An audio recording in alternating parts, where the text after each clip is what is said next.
काल बीडमध्ये police station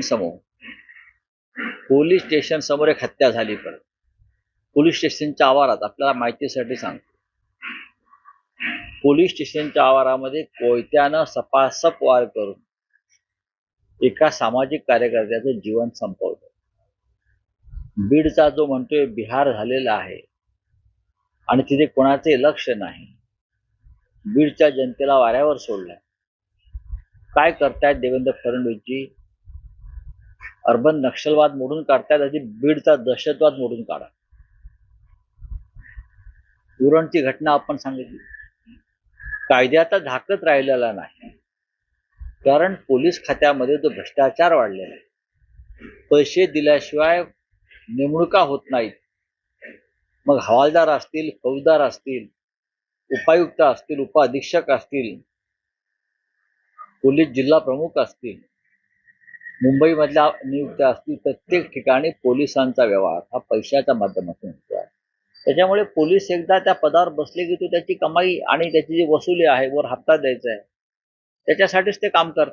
गेल्या वर्षभरामध्ये 38 खून झालेले. ते 38 खून आणि त्यांच्या कुटुंबाचा आक्रोश दडपण्याचा प्रयत्न. बीड मधल्या गावागावामध्ये लहान पोरं हातात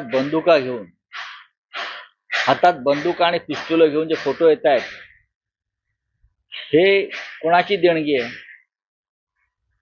महाराष्ट्रासारख्या सुसंस्कृत राज्यामध्ये हे चित्र पाहायला मिळत आहे. आणि हे सगळे लोक एकाच गँगचं नाव घेतात. त्यांचा आका कोण आहे, अण्णा कोण आहे, हे कोण आहेत?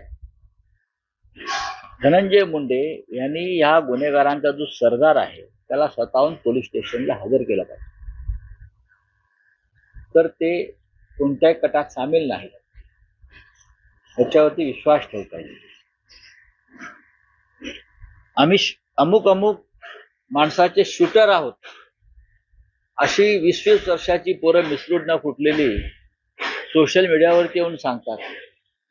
त्यांची भाषा बघा, त्यांचं काय त्यांच्यावर संस्कार आहेत त्या बीडमध्ये. त्याला जबाबदार कोण आहेत? बीडचं नेतृत्व कोण करताय? आम्ही करतोय का? नाही, तुम्हीच करताय. तुम्ही काय पेरताय? जे तुम्ही पेरलंय ते उगवलंय. तुम्ही ठिणगी टाकलेली आहे, त्या आगीत ते चटके तुम्हाला बसणारच आहेत ना.